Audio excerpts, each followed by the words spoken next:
Good afternoon, everyone. This is Bunty Chawla, tracking BFSI sector, VP at IDBI Capital. So today RBI has announced with this policy. Key highlights from that are as follows. MPC meeting has increased the policy repo rate by 50 bips to 4.9%, SDF to 4.65 and MSF to 5.15. RBI continued to remain focused on withdrawal of accommodation to ensure that inflation remains within the target going forward while supporting the growth. MPC has recognized that sustained high inflation could unhinge the inflation expectation and trigger second round of effects, and therefore necessary measures were necessary to anchor the inflation expectation, and accordingly the committee decided to increase the repo rate by 50 bips. Now, what are the rationale behind increasing this rate?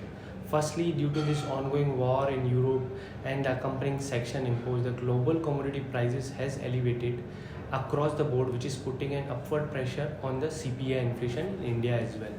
Also, the ongoing war is also restraining global trade and its growth.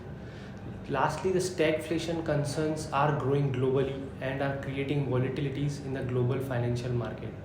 These inflationary pressure have mainly been driven by adverse supply, and the MPC has also noted that it would likely above the upper tolerance band of 6% through the first 3 quarters of FY 22-23. RBI has given its projection or its outlook on GDP growth as well as the inflation. On the GDP growth has been maintained and retained at 7.2% for FY 23, which was similar in the last meeting. On the inflationary part, inflation rate with the assumption having normal monsoon in 2022 and crude oil at $105 per barrel has projected to increase to 6.7% for FY 23 versus 5.7% in earlier meeting in the month of May. Now, what is our view? Our view is that RBI has continued on journey to tame inflation, which is more of a supply side as well as fuel based, by raising the repo rates by 50 bips post surprise in early May by 40 bips.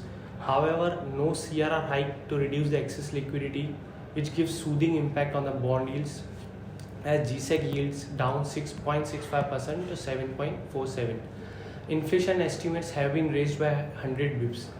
This will have impact in increase in repo rate linked loans. For example, ICICI Bank has a repo rate linked of 41%, especially home loan rate. On NBFC's cost of funds will rise going forward depending upon the portfolio as well as the mix change. Lastly, on the market, if you see, these global interest rates are rising, along with RBI has raised the repo rate by 90 bips in last two meetings in May and June. This will increase the volatility in the share market or stock market in short term per se, 2 to 3 months kind of a thing.